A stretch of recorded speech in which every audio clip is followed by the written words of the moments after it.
The Nexus Colosseum floated in the void between star systems like a crystalline tumor of entertainment and violence, because apparently even advanced galactic civilizations couldn't resist the primal urge to watch things beat each other senseless for profit.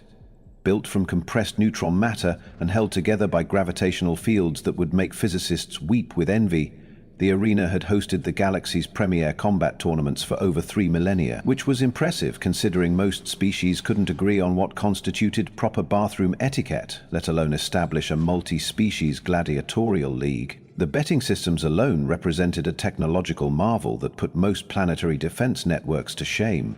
Quantum probability matrices calculated odds in real time while accounting for everything from atmospheric pressure to the contestants' breakfast choices.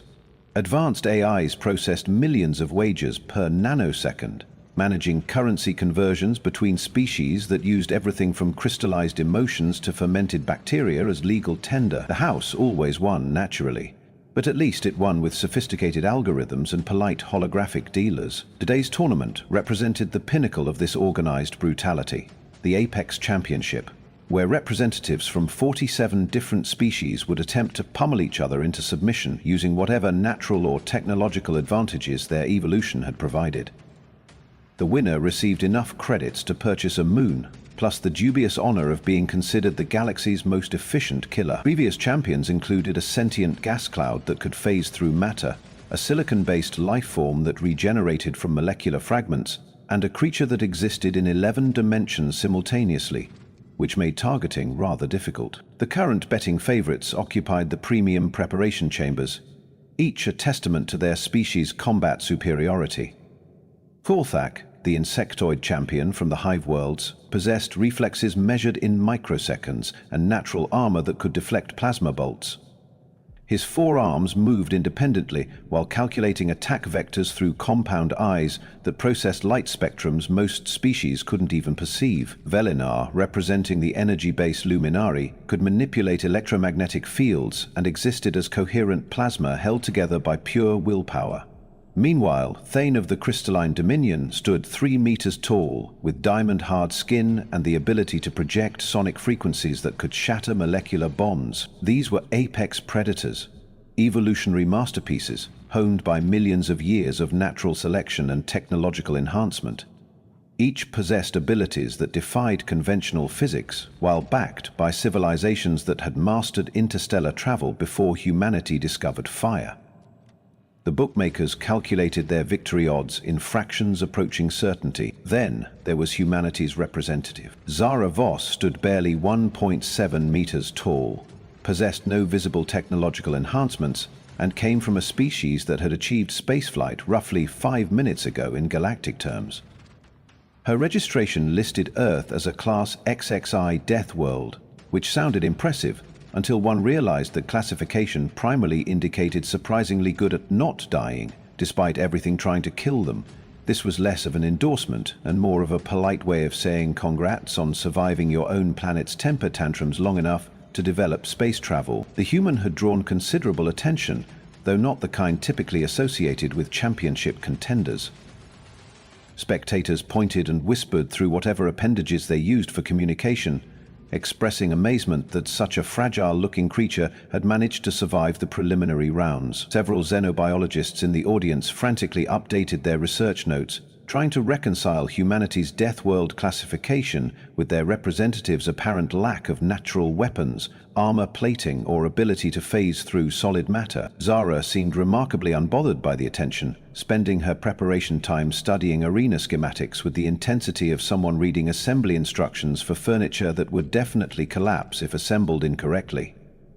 She ignored the posturing and intimidation displays from other contestants, focusing instead on measurements, angles, and sight lines with an obsession that bordered on architectural. The arena itself measured exactly 1 kilometer in diameter, with walls rising 50 meters to accommodate spectators who preferred observing violence from a safe distance.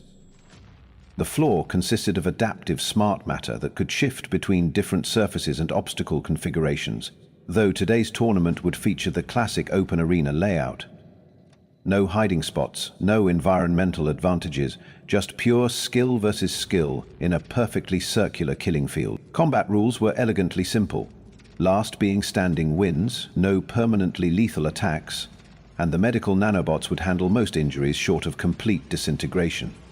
Weapons were limited to what contestants could carry or generate naturally, which gave significant advantages to species who had evolved claws, energy projection, or the ability to secrete corrosive compounds. Humans, unfortunately, had evolved thumbs and the capacity for abstract thought, which were useful for many things, but somewhat limited in direct combat applications. As the final preparations concluded, betting reached fever pitch. The odds against humanity's representative had reached astronomical levels, with some bookmakers offering 1,000-to-1 payouts for the entertainment value alone. Seasoned gamblers placed token wagers on the human lasting more than 30 seconds, treating it as cosmic charity rather than serious investment strategy. The commentators, a duo of retired champions who had survived enough arena matches to qualify as statistical anomalies, discussed the upcoming carnage with professional enthusiasm. Their analysis focused primarily on which spectacular method would eliminate the human first, with detailed breakdowns of each alien contestant's signature finishing moves. Nobody seriously considered the possibility that Zara Voss might actually win, because that would require a level of optimism that bordered on clinical delusion.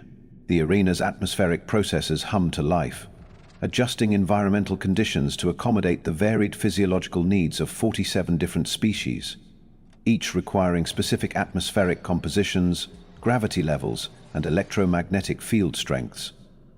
The resulting compromise satisfied nobody completely, but prevented immediate death by environmental exposure, which the tournament organizers considered adequate customer service. Holographic displays throughout the Colosseum showcased each contestant with statistical breakdowns that read like evolutionary wish lists.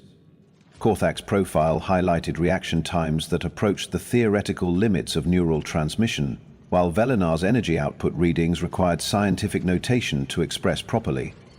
The audience absorbed these statistics with the enthusiasm of fans studying sports almanacs, memorizing kill ratios and victory methods with scholarly dedication. When Zara's profile appeared, the arena fell into confused silence. Her listed abilities included tool use, pattern recognition, and persistence hunting, which sounded less like combat advantages and more like resume padding. The weapons section simply stated none, while her special abilities were described as adaptability and problem-solving, traits typically associated with maintenance technicians rather than warriors. The betting terminals processed this information with electronic bewilderment, struggling to calculate meaningful odds for a contestant whose primary evolutionary advantages involved making tools and refusing to give up. Several AI systems briefly crashed while attempting to model combat scenarios where stubborn determination served as a decisive factor. The recovery protocols kicked in quickly, but not before generating error messages that would become collector's items among digital archaeologists. Commentator Vrex, a four-armed Kytherian who had won 12 consecutive championships before retiring with only moderate brain damage, studied Zara's profile with professional curiosity. His broadcast partner, a crystalline entity named Chorus, whose voice resonated through harmonic frequencies, expressed similar confusion about humanity's tactical approach. "I'm looking at these statistics, Chorus, and I'm honestly not sure if this is a combat contestant or someone who got lost looking for the maintenance department," Vrex announced through the arena's sound system. "The human's listed weight is barely sufficient to trigger the arena's pressure sensors." Chorus harmonized a response that translated roughly to amusement. "Perhaps the humans misunderstood the tournament requirements, Vrex. Their representative appears equipped for assembling furniture rather than dismantling opponents." The other contestants had begun their traditional pre-combat intimidation displays, because apparently even advanced civilizations couldn't resist the urge to beat their chests and make threatening noises before violence commenced. Korthak performed a complex martial kata that involved all forearms moving in patterns too fast for most optical sensors to track. His movements generated small sonic booms while demonstrating strike combinations that could theoretically dismember a small spacecraft. Velinar's display involved manipulating electromagnetic fields to create miniature lightning storms, filling his corner of the arena with crackling energy that made nearby electronic equipment nervous. The plasma formations he generated shifted through colors that didn't exist in most species' visual spectrums, creating a light show that was simultaneously beautiful and terrifying. Thane simply stood motionless and rang like a bell, producing harmonic frequencies that resonated through the arena's structure and made several spectators' teeth ache.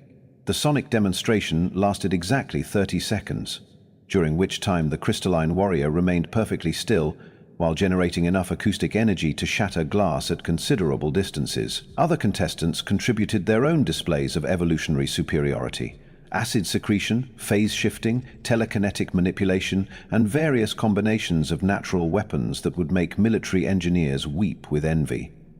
The arena filled with sounds, lights, and electromagnetic signatures that represented millions of years of predatory refinement. Zara Voss stood quietly in her designated corner, apparently studying the arena's layout with the intensity of someone planning to redecorate rather than fight for her life. She had positioned herself precisely at the intersection of two sight lines, backed against the wall in what appeared to be the most defensible position available.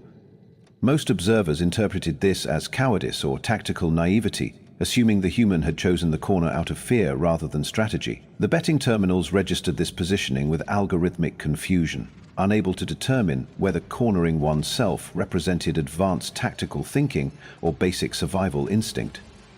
The odds against humanity's representative continued climbing, as spectators observed her apparent reluctance to engage in pre-combat posturing. Several gambling addicts placed maximum bets against the human lasting more than 60 seconds, treating it as the closest thing to guaranteed income available in the universe. "Interesting positioning choice by the human," Rex observed with professional detachment. "She's selected the most defensive corner available, which suggests either sophisticated tactical analysis or fundamental misunderstanding of arena combat principles." Chorus's harmonic response carried undertones of skepticism. "Given humanity's recent admission to galactic society, I suspect the latter explanation. Their representative appears to have confused this tournament with a survival exercise." The final preparation phase concluded with arena officials conducting standard equipment scans and medical evaluations. Each contestant submitted to sensor sweeps that verified compliance with tournament regulations, while documenting baseline physiological readings for the medical nanobots. The scans revealed exactly what everyone expected.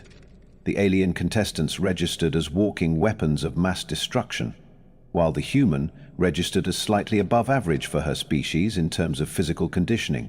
As the countdown timer appeared on the arena's displays, spectators settled into their seats with anticipation levels calibrated to the expected duration of entertainment.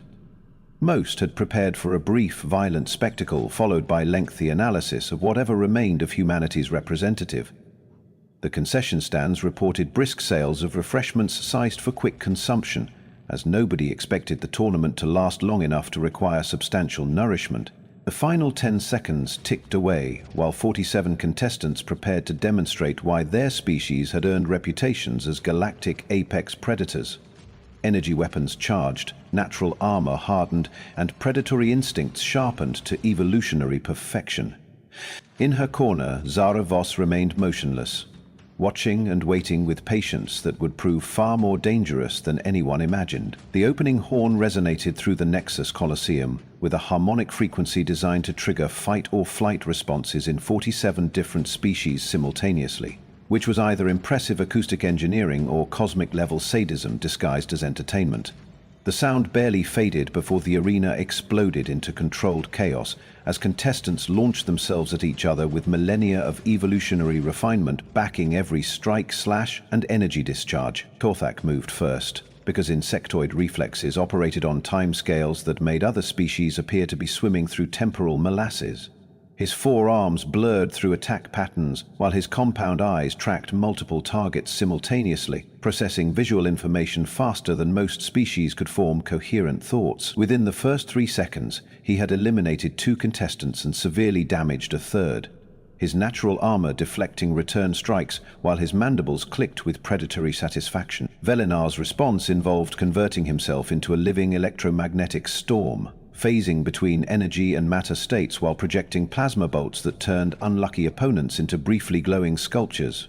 His attacks moved at light speed, which provided certain tactical advantages when dealing with beings constrained by conventional physics. The Luminary's energy form rippled with colors that hurt to observe directly, creating a visual spectacle that doubled as psychological warfare. The crystalline warrior, Fane contributed to the mayhem by generating sonic frequencies that shattered armor plating and disrupted neural functions in species unfortunate enough to possess traditional nervous systems. His diamond-hard fists struck with geological patience but meteoric impact, turning opponents into debris fields with methodical precision.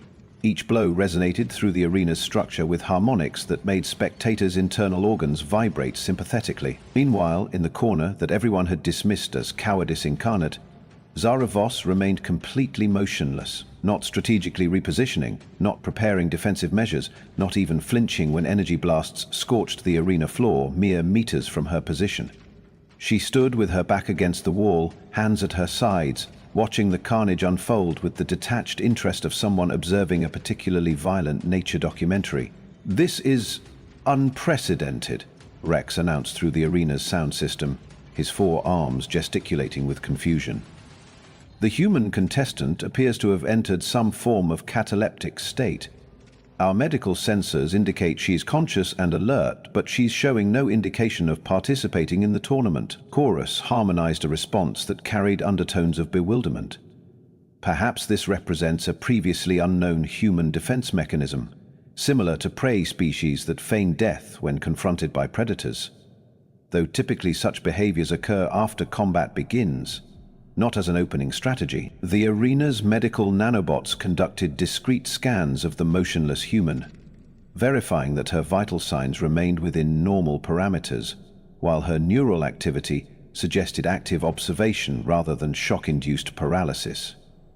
The scanning results confused the medical AIs, which had been programmed to expect either aggressive behavior or immediate incapacitation from contestants facing overwhelming odds. As the battle raged around her, Zara's positioning in the corner began to reveal strategic advantages that nobody had considered.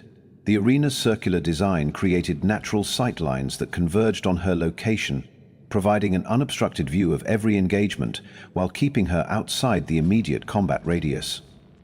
Her back remained protected by the wall, while the angle allowed her to observe approaching threats from maximum distance, but she still didn't move. Spectators began expressing confusion through whatever vocal or electromagnetic emissions their species used to convey bewilderment.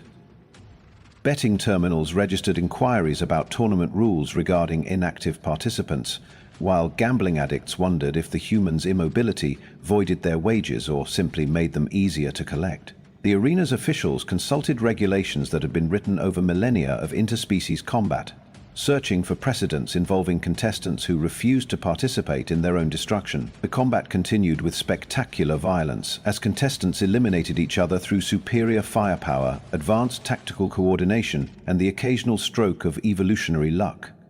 A six-limbed predator from the Outer Rim worlds discovered that acid resistance didn't extend to plasma-based attacks. Two energy beings found that their incorporeal forms could still interfere destructively when occupying the same space. A heavily armored reptilian learned that sonic weapons could liquefy internal organs, regardless of external protection. Through it all, Zara remained in her corner like a meditation statue with inexplicably good survival instincts. "I'm beginning to suspect the human doesn't understand the tournament format," Rex commented as another contestant was eliminated in a shower of sparks and regret. Perhaps their species lacks the concept of competitive violence, which would explain their representative's apparent confusion about the proceedings. The betting odds against humanity's representative had reached levels that required scientific notation to express accurately, with some bookmakers offering payouts that exceeded the gross domestic product of minor star systems. Gamblers treated wagers on the human's victory as charitable donations to the entertainment industry, though a few contrarians began placing small bets on duration-based outcomes. Maybe the human wouldn't win, but her stubborn refusal to die might provide interesting statistical anomalies. As the first phase of combat concluded, 38 contestants had been reduced to 22 through various combinations of superior tactics, evolutionary advantages, and occasional dumb luck.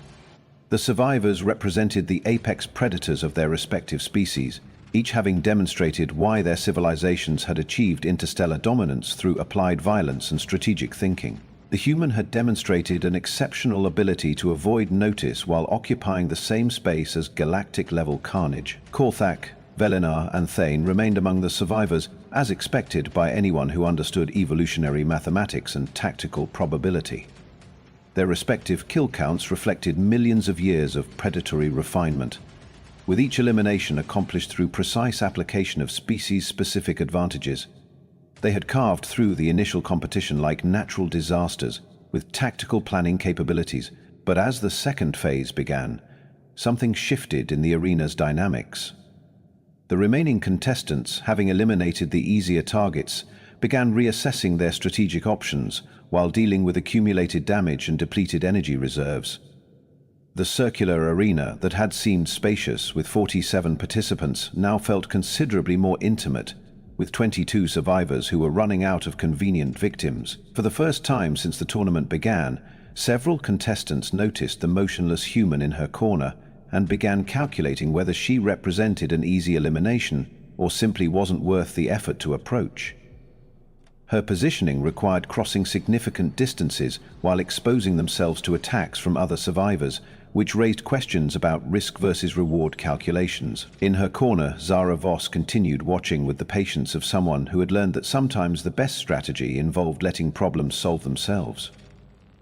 Her eyes tracked movement patterns, calculated engagement distances, and catalogued the tactical preferences of each surviving contestant with the methodical precision of someone who understood that knowledge accumulated over time could become a weapon more dangerous than claws or energy projection. She still hadn't moved, but for the first time since the tournament began, other contestants were beginning to wonder if maybe they should be paying attention to whatever the human was actually doing.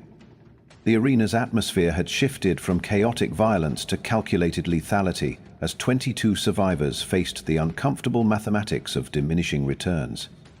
The easy eliminations had been accomplished, leaving only the contestants who possessed sufficient evolutionary advantages to survive the initial culling. Each remaining fighter represented millions of years of natural selection optimized for efficient killing, which created a tactical environment where every engagement carried significant risk, regardless of outcome. Karthak prowled the arena's perimeter with predatory patience, his compound eyes scanning for opportunities while his damaged armor sparked from accumulated hits. Velinor's energy form flickered with reduced intensity, the strain of maintaining coherent plasma beginning to tax even Luminari endurance reserves. Thane showed stress fractures across his crystalline surface, though his sonic attacks remained capable of molecular disruption at close range. The remaining contestants had formed loose tactical alliances based on mutual survival rather than species loyalty, creating temporary partnerships that would dissolve the moment cooperation became inconvenient. These alliances shifted constantly as combatants weighed immediate threats against long-term strategic positioning, producing a fluid battlefield where yesterday's ally could become today's target without warning or moral complexity. Throughout this deadly chess match, Zara Voss remained in her corner, with the motionless patience of someone who had discovered that the universe's most dangerous predators shared a common weakness. They couldn't resist fighting each other. Then, with precisely 3 contestants remaining besides herself, she moved. The motion was so subtle that several spectators missed it entirely, assuming their visual systems had experienced processing errors. Zara simply shifted her weight forward and took a single step away from the wall, abandoning the defensive position she had maintained for the entire tournament. The movement appeared casual, almost accidental, as if she had decided to stretch her legs during a particularly violent ballet performance. But the timing was absolutely perfect. Karthak, Velinar and Thane had positioned themselves in a triangular formation, each maintaining maximum distance from the others while preparing for the final phase of elimination. Their positions created overlapping fields of fire that covered the entire arena except for 3 narrow corridors where the angles didn't quite converge. These gaps represented the only safe approach routes, though reaching them required precise timing and intimate knowledge of each contestant's attack pattern. Zara moved into the first corridor just as Karthak launched his signature four-armed assault combination at Velinar, who phased into energy form to avoid the physical strikes while preparing a plasma counterattack. The insectoid's momentum carried him forward while his compound eyes tracked the energy being's movement, leaving his rear quadrant briefly unmonitored. The human covered 15 meters in absolute silence, her soft-soled boots making no sound against the arena's smart matter surface. She approached Korthak from his blind spot while he remained focused on Velinar's electromagnetic signature, demonstrating the kind of situational awareness that came from spending hours observing, calculating, and waiting for the perfect moment. Her first strike targeted the damaged sections of his armor with surgical precision, fingers finding the exact stress points where previous impacts had created weaknesses. The blow wasn't particularly powerful by arena standards, but it was perfectly placed to exploit existing damage. Korthak's armor cracked along predetermined fracture lines, exposing vulnerable joint mechanisms that had been hidden beneath chitinous plating. The insectoid spun with reflexes that operated on microsecond timescales, but Zara was no longer where his compound eyes expected to find her. She had already moved to his opposite flank, using his own rotation to mask her repositioning while maintaining perfect distance from his striking range. Her second attack targeted the newly exposed joint, applying precisely calculated force to disable one of his forearms without causing permanent damage. Korthak's mandibles clicked with fury as he realized the scope of his tactical error, but recovery required time he didn't possess. Velinar's plasma bolt arrived exactly as predicted, striking the insectoid's compromised armor while he was off balance from the human's interference. The energy discharge found the weakness Zara had created, channeling through the damaged sections to overload Korthak's nervous system with electromagnetic pulses. The insectoid champion collapsed in a shower of sparks and twitching appendages, eliminated not by superior firepower but by tactical coordination he never saw coming. "Impossible," Rex whispered through the arena's sound system, his forearms frozen in shock. The human... She used Korthak's own attack pattern against him while coordinating with Velinar's energy discharge. That level of tactical analysis requires... Chorus harmonized a response that carried overtones of disbelief. Strategic thinking that accounts for multiple variables simultaneously while predicting opponent behavior patterns. This suggests cognitive capabilities that exceed our preliminary assessments. Velinar's energy form rippled with confusion as he attempted to process what had just occurred. The human had somehow manipulated the engagement to eliminate his primary competitor while expending zero energy of her own. The tactical implications were staggering, suggesting planning capabilities that operated on timescales far exceeding the immediate combat situation. But Zara had already moved to the second corridor. Fane's sonic attack had been building throughout Korthak's elimination, crystalline vocal cords generating harmonic frequencies designed to shatter molecular bonds at considerable distances. The attack was devastating, but required precise positioning and uninterrupted preparation time, creating a window of vulnerability that most opponents never recognized. The human recognized it. She approached from the exact angle where Thane's own bulk blocked his sensors, using the crystalline warrior's massive frame as cover while his attention focused on generating maximum acoustic output. Her positioning was geometrically perfect, placing her in the one location where his sonic emissions created a null zone through constructive interference. Her attack on Thane didn't involve striking his crystalline surface, which would have been roughly equivalent to punching a mountain, with hopes of causing geological damage. Instead, she targeted the arena's smart matter floor beneath his feet, applying pressure to trigger a localized density shift that altered the acoustic properties of his foundation. The harmonic frequency that Thane had been building suddenly encountered a medium with different resonance characteristics, creating feedback loops that traveled back through his crystalline structure. The warrior's own sonic attack turned against him as the frequencies reflected and amplified, causing stress fractures to spread through his diamond-hard surface like cracks in breaking glass. Fane's final sonic pulse shattered against his own structural integrity, the acoustic energy finding every flaw and weakness in his crystalline matrix. The warrior didn't collapse so much as resonate himself into unconsciousness, his own devastating weapon becoming the instrument of his elimination. Two opponents eliminated without Zara sustaining any damage whatsoever. Velinar's energy form flickered with what might have been fear, though emotions were difficult to interpret in beings composed of coherent plasma.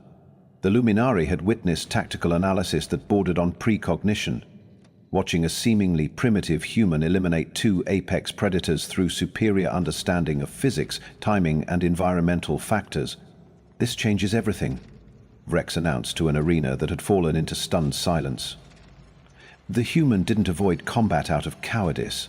She was studying, learning, calculating optimal intervention points while her opponents exhausted themselves against each other. The final confrontation lasted exactly 7 seconds. Velinar, desperate to avoid the fate of his predecessors, converted fully into energy form and launched himself directly at Zara with light-speed velocity.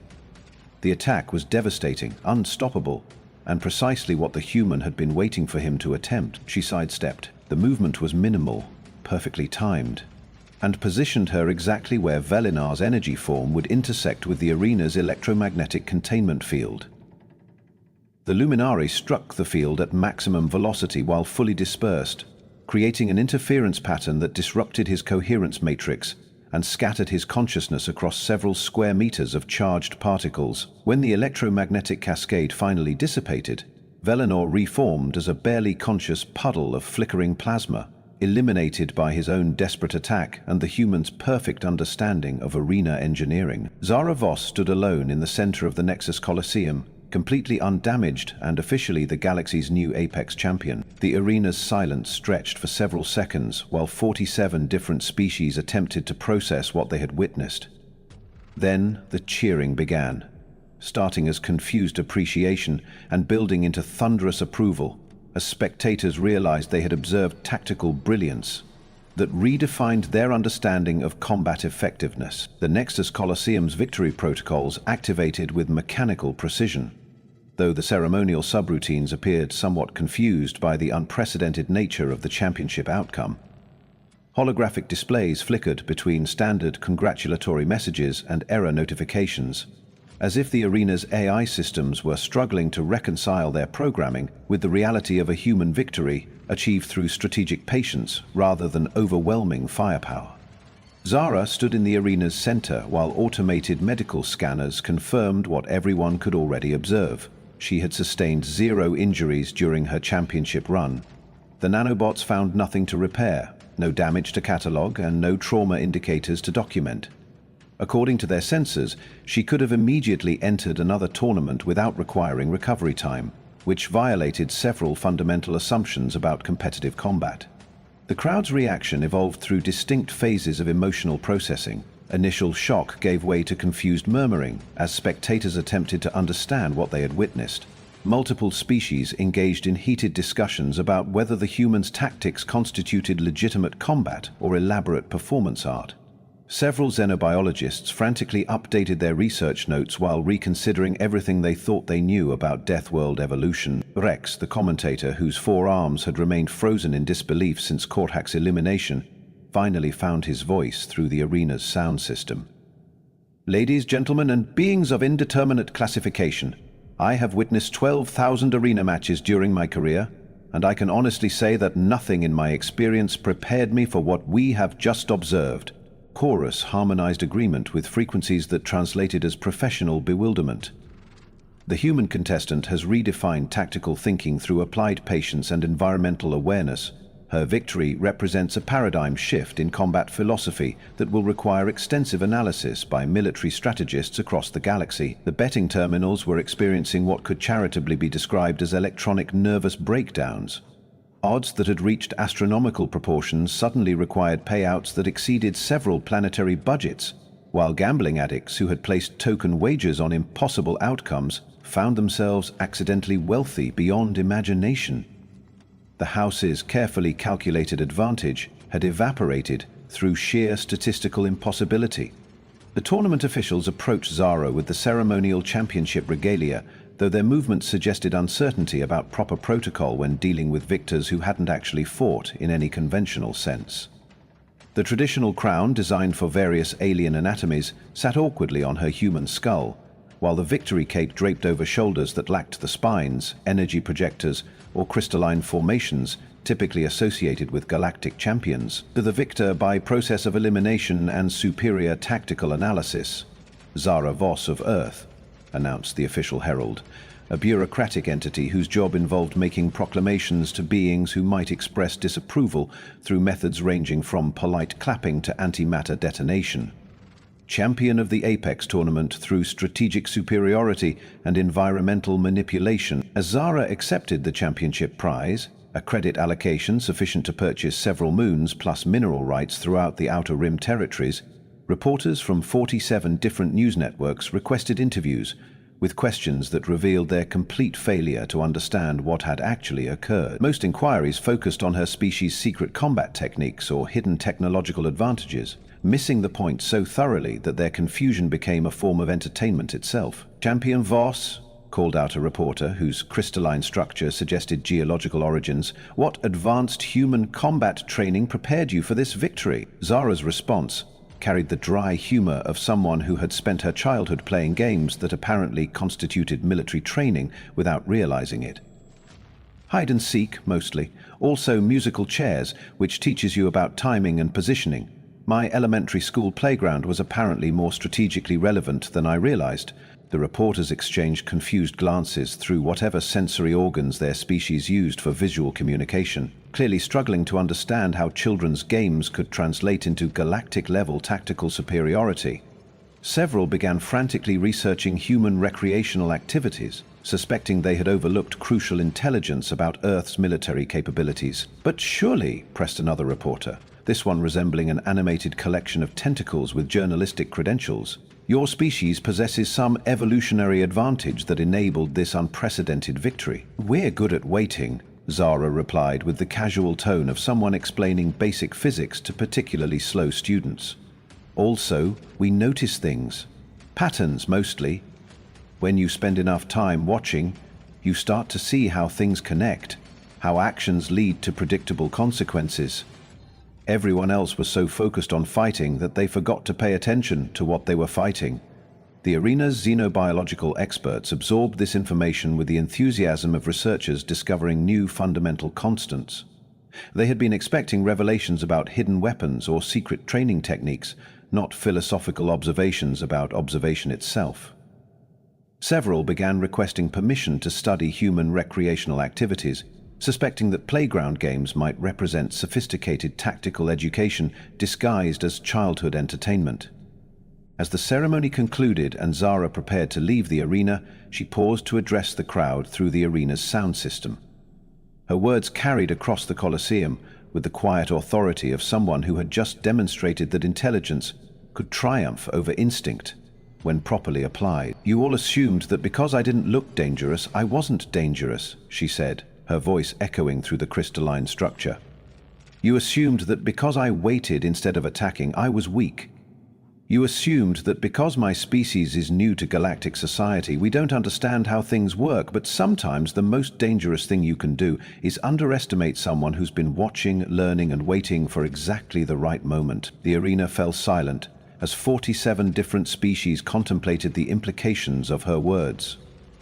Many had built their civilizations on assumptions about technological superiority, evolutionary advantages, and the inherent weakness of younger species.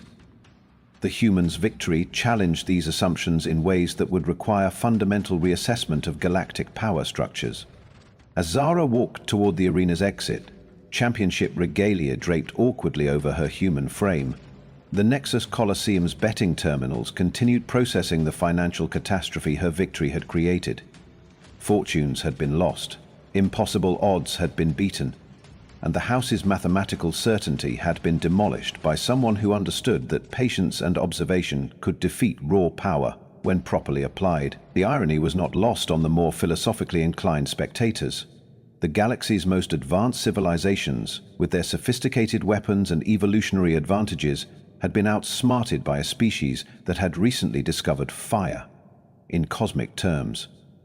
The apex predators of dozens of worlds had been eliminated by someone whose primary tactical advantage involved standing still and paying attention. In the end, the Deatworlder girl who had stayed in the corner proved that sometimes the most effective way to dominate an arena was to let everyone else destroy each other while you figured out how the game actually worked. And perhaps most importantly, she had demonstrated that in a universe full of beings trying to prove how dangerous they were, the truly dangerous ones were those who didn't need to prove anything at all. The galaxy would remember this lesson, though many would spend considerable time pretending they had learned it intentionally, rather than having it demonstrated at significant financial cost. Because nothing quite teaches humility like watching someone accomplish through patience what you failed to achieve through millennia of evolutionary refinement and technological advancement. After all, the best way to win a fight is sometimes to not fight at all until everyone else has finished fighting each other.